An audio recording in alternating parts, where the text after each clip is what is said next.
Eugene, you and David have studied Aboriginal spirituality a lot, and I wonder, is there a tension between wanting to learn something from Aboriginal spirituality, between the specificity of, the importance of place in Aboriginal, and the importance of the tribe that is only on about this one particular place, and this desire on the other hand for a kind of a universalism.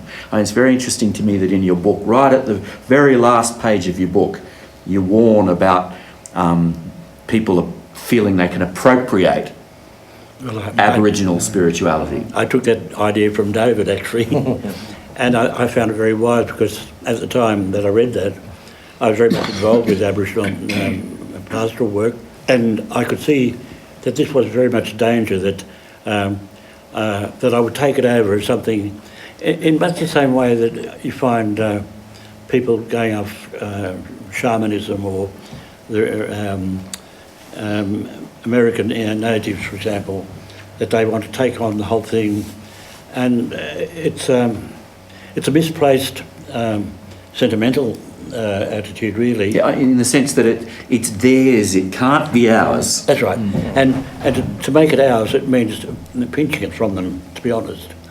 But what you can do is that, and I find Aborigines saying this to me, if you want to learn about our religion, learn the way we do, learn from the landscape. See that the landscape has written into it a kind of law, a way of behaving, a way of living, and learn from that. Don't learn from ours, but learn from the landscape that we have. And an interesting example of that, I might add, is the way permaculture has become. You had two Australian scientists who studied the interaction of various species in the Australian bush, and they learnt the idea of permaculture. And it was not only simply a form of horticulture, but it then developed into a kind of philosophy. It's very rife around here, by the way, because Hawkesbury College played a very big part in that. But that's an example of learning from the bush a kind of law. And I find a lot of Aboriginal wisdom is really human wisdom.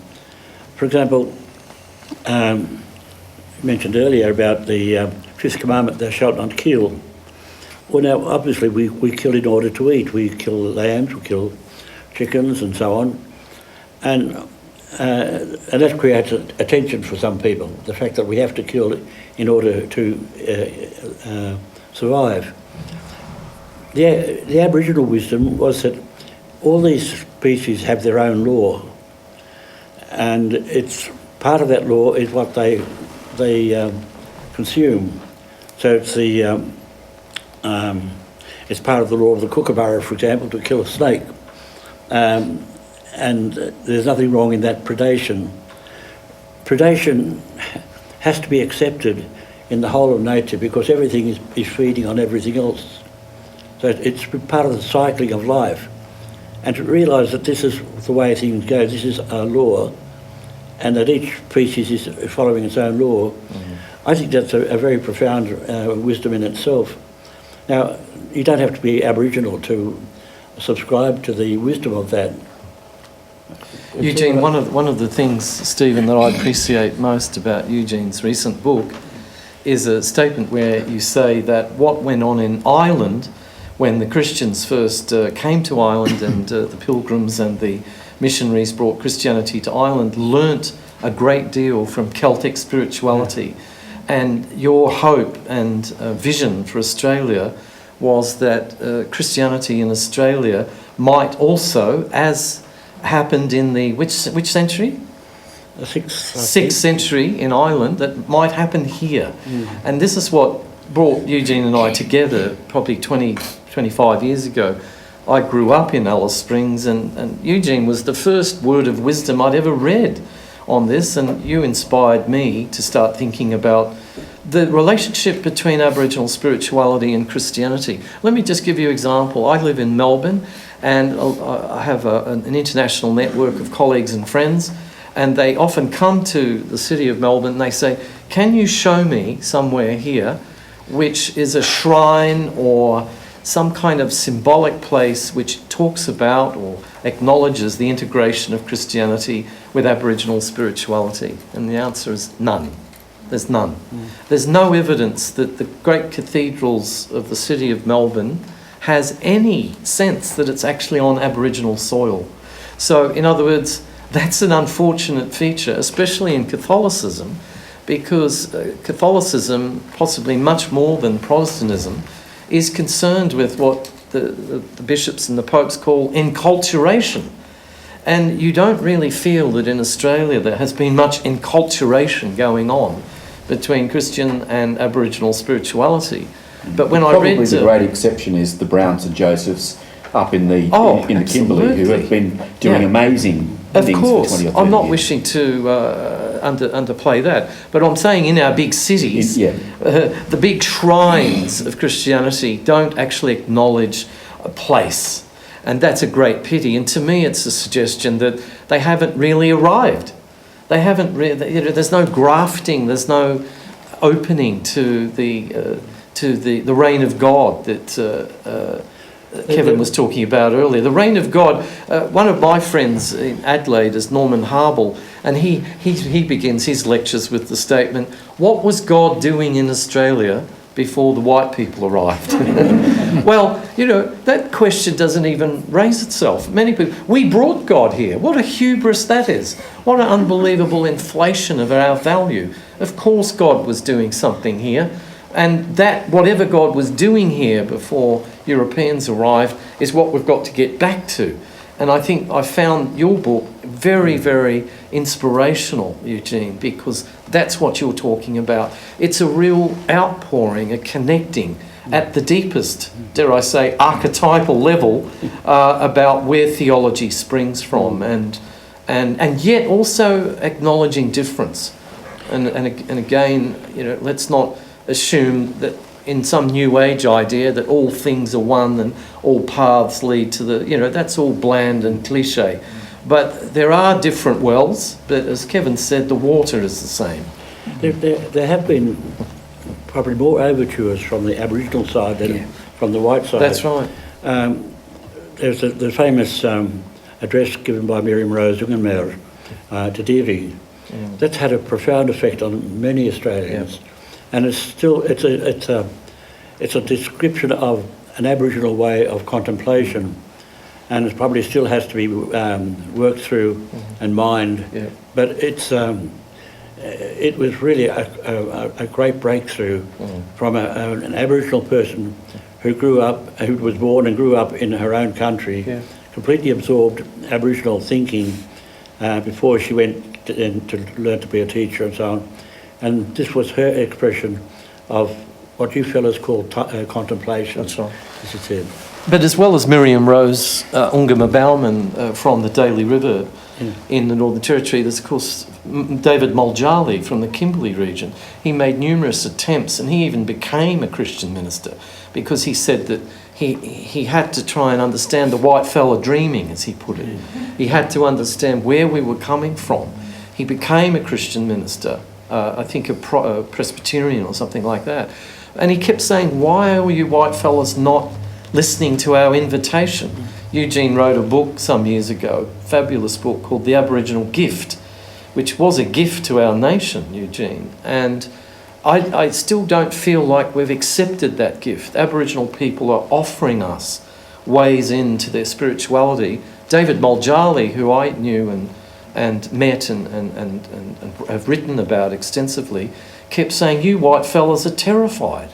You're terrified of dealing with our spirituality. Well, I think they're in much the same position as the Catholic bishops in the Roman Catholic Church. They're terrified of any, let alone Indigenous spirituality, any form of mysticism or insight into the numinous, which is not bound by medieval theology. Stephen, can I come back to Eugene's point, which he said he got from me? Because I want to make sure he got the right message from me, which was that in one of my books, Re-Enchantment, I talk about the fear that Australians have about Aboriginal spirituality, and particularly the fear that Christians have about the idea that somehow this is pre-Christian or pagan or tainted in some kind of odd way, which gave rise... idolatry? What's that? Yes. We taught that was idolatry. We're taught as idolatry. I mean, when the Pope came to Alice Springs and issued his public apology to Aboriginal people, one dear black fella came out of the Traeger Park Oval and said to me, "A great speech, but it's too late for me." I imbibed the sense that my dreaming was idolatry by the early missionaries. But what's going on at the moment about this idea of appropriation, a lot of the sensitive political minds in the university system and in government, etc., are using this now as a way of avoiding the whole question of Aboriginal spirituality. So I do want to point to this, Eugene, that while, yes, there's always the danger that with a New Age mentality we'll go shopping for shamanism or crystals or Aboriginal spirituality, that's a great danger. On the other hand, using this fear of appropriation as a way of avoiding the whole issue, so that there's no coming together between, say, Christianity and Aboriginal dreaming, is a very, very pernicious and unfortunate misuse of a very real political issue. So I'm very alert to this in Australia at the moment. A lot of very sensitive and political minds say, let's hands off Aboriginal spirituality, because as soon as we become interested in it, we're thieves. And that's not what the Aboriginal people are wanting. As you said, they're asking us to participate. I think they're saying to us, you go out in the bush and with an openness and a sense of wonder and learn from the bush just the way we did. And so that you make it your own rather than take what we've digested before you. That's right. And you digest it yourself. Yeah. That's what I think they're saying. David Moljali famously said in 1996, he said, "We Aboriginal people don't hold a monopoly on spirituality in Australia. We've just been practising it a bit longer." Hi, I'm Amanda McKenna, co-publisher of Catholica, and perhaps the token female to this whole conversation. My co-publisher husband Brian has previously explained how we originally endeavoured to inject a female perspective into these conversations, but for timing and logistical reasons it wasn't possible.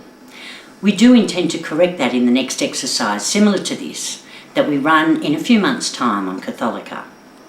In the meantime, on the day of the recording, because of time constraints, we had to drop the segment focusing on Fr Eugene Stockton's book The Deep Within, towards an archetypal theology. We have salvaged some of the conversation between Fr Eugene and Professor David Tacey from conversation number 3, which you've just seen.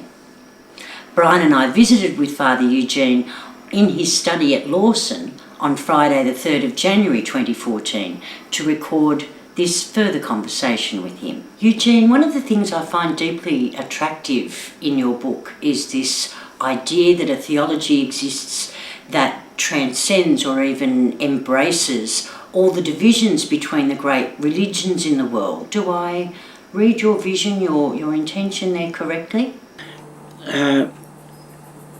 All the great religions of the world have a system of teaching, a whole set of concepts which are expressed by creeds and such like. And at that level, and this is at the level of surface, what I call surface thinking, that is where we think in concepts, where we think, and whenever you make a statement, it's either true or it's false. And so I say I'm right and you're wrong. So at a level of ordinary conceptual rational thinking, we find great differences between religions, and many of them irreconcilable differences. At a deeper level, you're no longer thinking in concepts, but really thinking in patterns, and you begin to see likenesses of patterns. The question of truth and falsity no longer holds. That dualism dissipates, and at a deeper level, we begin to see similarity of patterns between the different religions, and lady expressed it to me the other day. She's got this glass crystal with many facets, and she explained how that reminds her of all the different religions. And I expressed it also in the book, that you have a gem, and each facet of that gem represents the interface of a certain religion with the beyond. And all these religions have the same beyond. It's just that they've got a different interface with that beyond. And so when you get more deeply into one's own religion or anyone else's religion, you're recognising things that are similar. And in fact you rejoice that that other religion has a way of putting it, of putting what you want to say from your own. So there's no longer competition, but really an accommodation to each other, which is possible at a deeper level.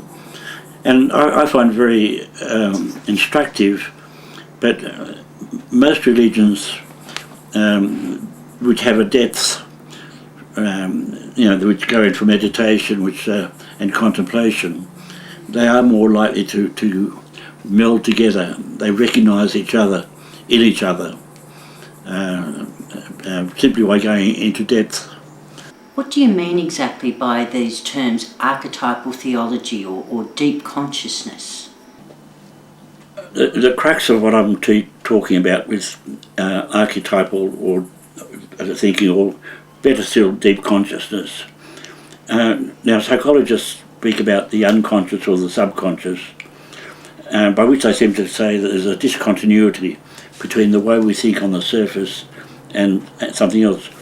Now, people who are used to meditation realise that there are depths of their own consciousness which are not wordy, which are not rational, which are not conceptual.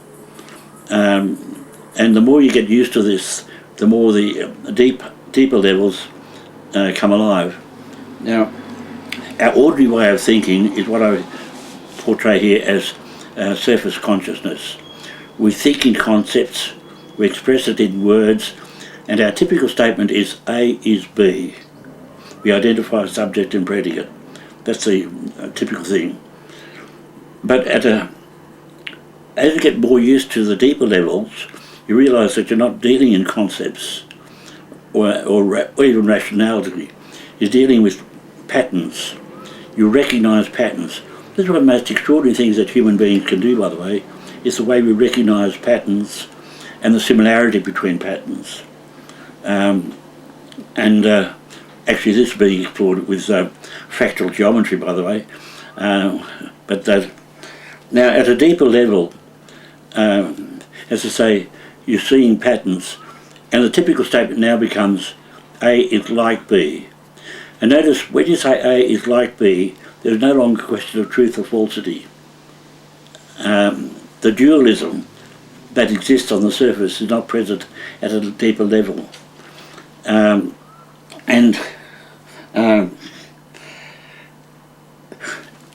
this, what you see down in the depths there, what you experience in your own consciousness, is a whole cauldron, if you like, of feelings. And feelings have no shape, but these feelings are the result of one's experiences. And I highlight, particularly in my book, the feelings that we got from early childhood, what are called unremembered memories. And they keep influencing us through life. But then there are the feelings that we get from... I woke up with a dream this morning. I had a very strong sense of a bully. Now, I had rather vivid experiences of bullies when I was a child, and that is a very strong archetype in my mind. My mother is another strong archetype. My father, who died when I was a few months old, remains with me as a very loving but not a very active archetype. So my idea of God the Father is probably different from anyone else's. But these are feelings that we derive from our experience. And then during our formation, our maturing, our experiences are also feeding in feelings. Now, these feelings have no form, but in the level here, what I call the playground, which is simply the imagination, we attach forms to feelings. So an artist, you can look at any artwork around here, he uses these forms in order to give some sort of shape to a feeling. Some of these shapes are provided by our culture, and so for example, if you look at Australian culture, look at the importance of, say, the Gallipoli icon, or the larrikin character that's so beloved in our culture. We have a number of well-established forms that we shape our feelings with, and of course this playground is a marvellous part of where we are giving shape to, and it's the whole area of art and music. Is that the area that some people would describe as the subconscious? I think they sort of describe all this down here as subconscious, but I would contend against that by saying that anyone who's used to meditating realises there's continuity between the surface and the deep. And Frank Fletcher, who's a very fine theologian, unfortunately he now has Parkinson's disease, but he came out with a marvellous idea of, he talked about the polyphony of consciousnesses, by which he meant to say that there's a continual interplay between our surface and our deep. And look, you take music. Music is simply archetypal thinking in practice. And maybe you can write your music down on a sheet of paper and discuss it, the score. But the music that really exists is the sounds and the feelings that come with those sounds. That is giving shape to a whole set of feelings. And music is terribly important. And interestingly, it's this level here where we find meaning to our life. Our conceptual, rational thinking does not give us meaning. But this deeper level is where we find meaning to our lives. And that's why this is very important in the spiritual life, that the more we develop and nurture this whole area, the more certainly we find ourselves finding meaning to our lives. And do you think we've not developed it enough? Is that a failing of modern Western spirituality or religion? I think we feel that to be respectable we've got to talk a certain way. By the way, this sort of thing I find, I've explored this in a number of sciences, like my own science of archaeology, where there's a preconceptual stage of our thinking, which most archaeologists wouldn't own up to, because it's not very respectable. It's not a thing you put into a scientific report. But I know when I've approached a site or an artefact and I've got the feel of it, you know, you really got to feel an artefact. Or when you're digging a trench, you've got the side of the trench there and you start reading the sections. And it's, in a way, you're sort of entering into the life of that. In your own mind, you can see in the sections of the trench, you see levels of life at their various ages. Well, then you start to write it up, and you've got to put it into scientific language. You've got to number it, and you have statistics, and so on. And then it becomes a respectable piece of work. But you mustn't deny the fact that your original approach to this whole thing was highly unscientific. Yeah, intuitive. Yeah. And this is why, you know, Albert Einstein, there's our famous story how he came on this idea of relativity in a moment, then spent the rest of his life trying to prove it. or people who, the story is often told about people who have a sudden intuition. But the trouble is, intuitions are not very, Albert Einstein probably wouldn't be able to write a very good scientific account of his intuition. Yeah. Because it's not the respectable language we use. The great religions of the world have tended to be fighting one another, trying to prove that my God's bigger than your God. Do you sense some great change going on in the world that's drawing in religions closer together, that we as humankind are searching for a theology that embraces or is embraced by all people? Yeah. My own personal experience is with the interfaith group on the Blue Mountains, and I find a great affinity between us. It's not simply coming together in a polite, courteous way and sort of having nice cups of tea with each other, but there's actually an exploring of each one's attitudes, an interest in one another. And John Darcy May, a theologian who's been based in Dublin for a long time, he's an expert on Christian Buddhist dialogue, and he seized upon this as a way of an approach between Christianity and Buddhism. So it's not only my own personal experience, but also that of an expert. Is it something that you see is only happening in the last 50 or 20 years, or is this something that you've seen right through your lifetime? Well, I've seen it in my own lifetime because of my own experience of religion. I would have had exactly what you describe as a tribal approach. I remember very well when I was a child, but Catholicity was a very tribal, very triumphalist thing, and saw itself as differentiated from the others. I remember even as school kids we used to get up in gangs, and the Protos and the Catholics were opposed to one another, and we used to fight in the streets. That, and then there's, I remember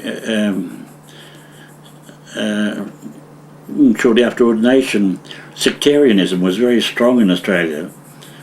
But then again, I was very sectarian. I was all part of this culture. So I've seen a change in myself, as well as seeing a change in society. That there's more accommodation and more interest taken in one another. And it's not so simply tolerance. I find the word tolerant is rather condescending. Yeah. That's more than that condescending tolerance. It's a sort of a feeling that we can learn from one another.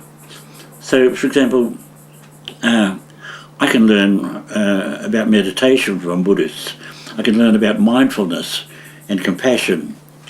Or from Muslims, I can learn about they've got this terrific idea of faith. Islam, in fact, means that the surrender of faith. And even though some of the extremes of Islam, we see in terrorism, we have to realise that a strong motivation behind mainstream Muslims is this great sense of surrender to God, Islam, it's faith. And each of these religions has something really very positive. I can learn something about my faith from a Muslim. I can learn about my prayer from a Buddhist, and so on. I go through each of these religions. Yeah. So there's a respect for those. Yeah. Yeah. And not only respect, but really an interest. Yeah. I want to find out more, that type of thing. Did you see this book you've published as something new? You've spoken to me about getting a group of theologians together to discuss this, and that suggests to me that it's something new. No, it's really... if you read the Bible, you find that the language of the Bible is in what I would call archetypal forms. You read the fathers of the church, and again, their language is part of this. And this was the general way of doing theology in the early years of the church. They describe it as monastic or mystical theology, which only came to an end really around about the 12th century with the onslaught of scholastic philosophy, which was more rational, Aristotelian. But I find it's coming back. People like Merton, for example, has a great appeal to people because this is his way of thinking. And I notice that he draws very heavily on Russian theologians, again with this kind of mystical thinking. But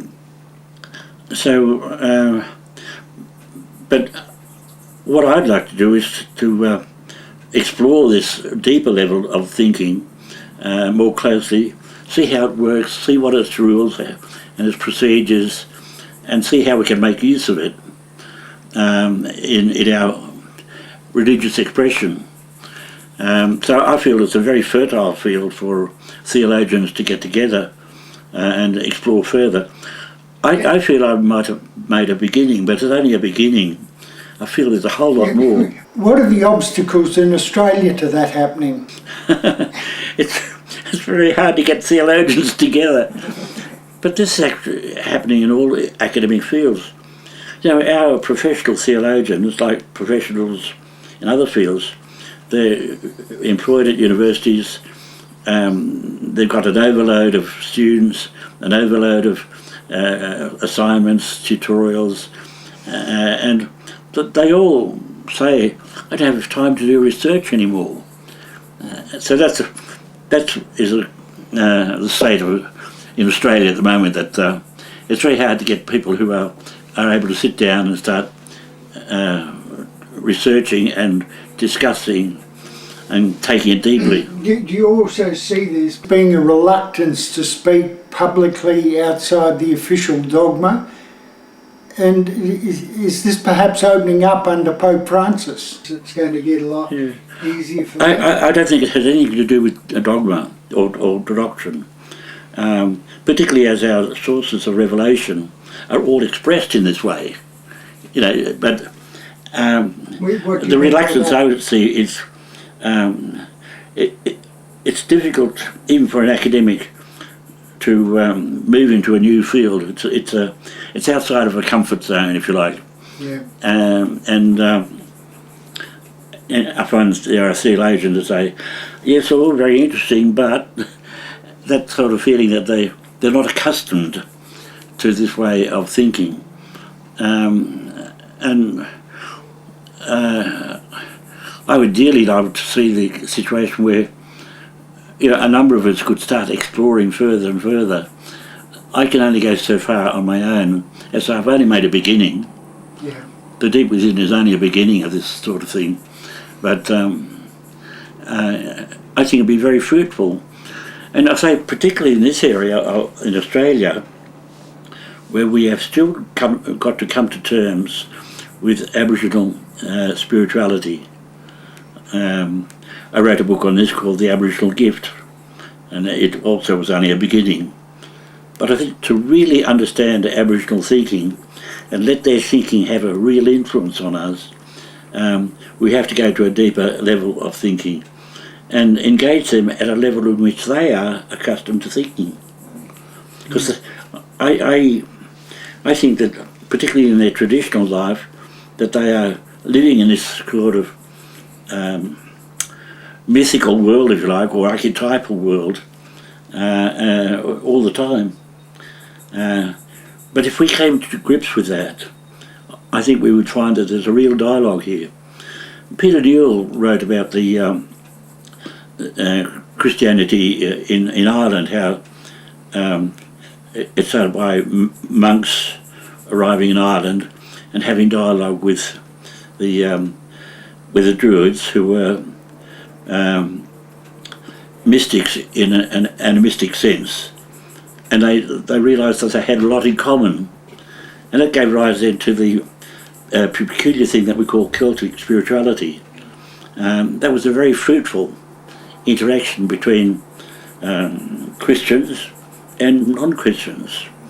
I would love to see the same kind of interaction happening in Australia. And at the level of popular culture, in Australia today, with all our emphasis on materialism and the profit motive and getting ahead in life, is there an interest here in wider society in exploring things at this deeper level? I think we've found that despite our being caught up in this very material, capitalistic kind of world, economy, I think there's a lot of dissatisfaction that it's empty, it's got nothing else. Mm-hmm. And so I think there is a thirst for this sort of thing. And this shows up in people who go off onto New Age religions, or people who go off into some fundamentalist forms of Christianity. But I think in all of them we see the thirst for something deeper, something to fill that gap in our lives. So what can we do as Christians or Catholics to encourage that search for an archetypal theology? I've just been reading the Pope Francis's exhortation, what is it called? Evangelii Gaudium, the joy of the gospel. And it's the most extraordinary beginning, where he says, that we're filled with joy, the gospel fills us with joy when we come into encounter with Jesus Christ. And the whole thing is, I've got about 80 pages of it, but it's overflowing with this joyfulness of taking out into the world something we want to share. But right, the first sentence, he says it comes from the encounter with Jesus, which means we have to meet with Jesus, and that meeting with Jesus is what we mean by prayer. It's at that level in which we experience then the joy of knowing that for all our faults and our failings and so on, there's a merciful God, a God who wants to shed his love on us.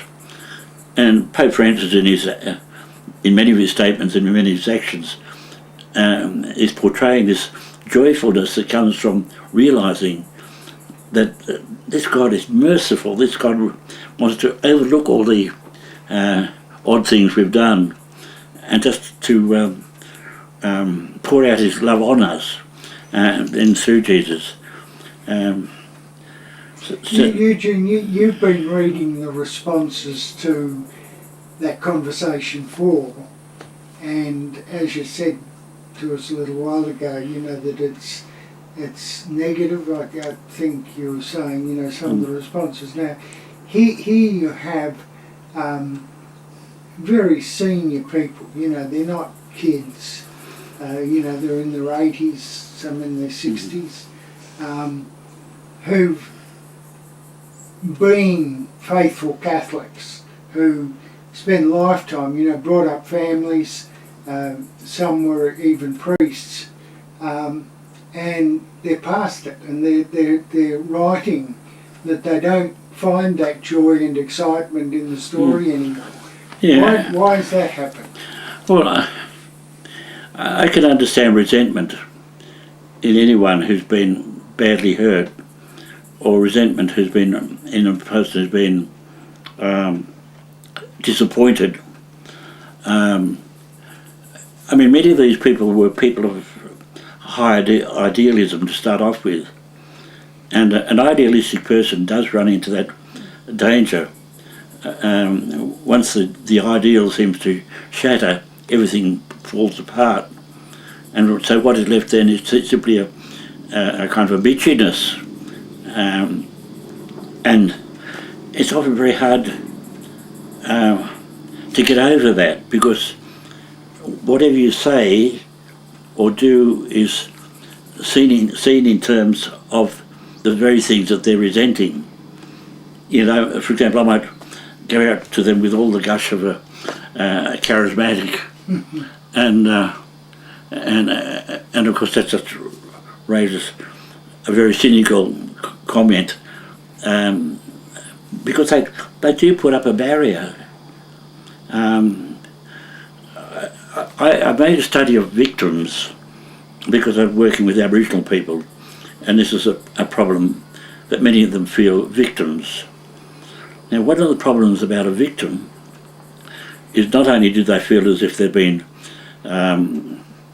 hurt, oppressed, but any attempt to get them out of that, you find that they hold on to their identity as victim. The last thing they want not to be is a victim.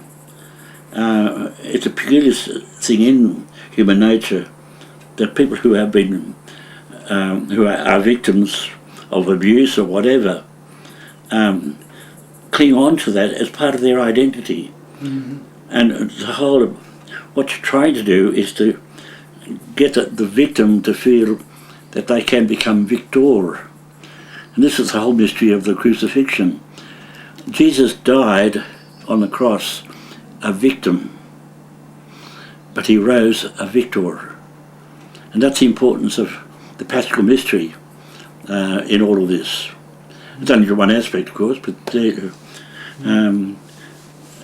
and really every person is has free will, and if they choose to remain as they are, you can't budge. You could hope that they might get a longing to be different. Yeah, but we've had this conversation before on the question of the statistics. You know, there are a heck of a lot of people now. Look, blow your statistics. I'm not interested. Statistics are something like 84%. That is a number. What that 84% means is this individual, that individual, someone, and so on. It's the individuals. But isn't one of the prime drives in Christianity and in following Christ to go out and bring this joy, the joy of the gospel, to the whole world? Right, and now, we're failing. Not everyone wants that joy. Yeah, but when you see that 90% of the people have given up listening. But when you take that out to people, that joy of the gospel, you also take it under the understanding that they can reject it or accept it. Everyone is free. And if they reject it, well, that's their right to do that. Yeah, but don't you as a follower of Christ have a responsibility to sit down every now and again and look at your success as a teacher, as a preacher, as a motivator of people to take this joy if they're not finding the joy. And that success will not be in numbers, will not be in percentages. The great Bishop Francis de Sales said it'd be achievement enough for a bishop to save one soul. Or you can look at the case of Elijah in the Old Testament. Under that persecution under Queen Jezebel, when it seemed like the whole nation had gone over to idolatry, Elijah thought he was the last one left to worship Yahweh. You have this famous story of the competition of the sacrifices. But then that didn't win the day. They still were chasing after Elijah. Elijah felt he was the last one of the true believers. And he goes on this long journey. And he comes to Mount Horeb. And you have the succession of cataclysms, the earthquake, the fire, and so on. And God was not in any of those big things. God was in the still, small voice. And he recognised that little thing, that still, small voice, was the presence of God. And this is something we've got to learn, that the little things are more important than those big things, and especially those big numbers. Those big numbers mean nothing, because every individual is free to accept or reject. And I can't, they're not automatons of mine. I can't manipulate them. I'm not suggesting that you manipulate them. I'm more making a point that when you reflect on the reception to the theology, to the beliefs, to the prayer forms that you're putting forward, and you're finding that the vast majority are no longer accepting that, whereas once they did accept it and it built a civilization. My success is not on numbers. I'm now preparing a homily for Sunday. Yeah, but... And I'm wondering, wait a minute, finish this. And I'm wondering how it'll go over. But last Sunday, something I said happened to click with someone. And I thought, you beaut, that was worth saying. If only one person in that congregation got something out of it, that was a victory. You've got to find a victory in little things.